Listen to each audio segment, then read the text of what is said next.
అందరికీ నమస్కారం. ఈరోజు మనం శ్రీకృష్ణుడి యొక్క జననం గురించి తెలుసుకుందాం.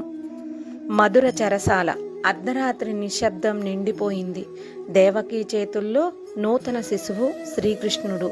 ఆ శిశువు ముఖంలో అపూర్వమైన శాంతి, దేవుని కాంతి మెరుస్తుంది. వసుదేవుడు భక్తితో తల వంచాడు. ఈ శిశువు లోకరక్షకుడు అని అతని హృదయం పలికింది. అదే క్షణంలో ఇనుప తాళాలు అవే విడిపోయాయి.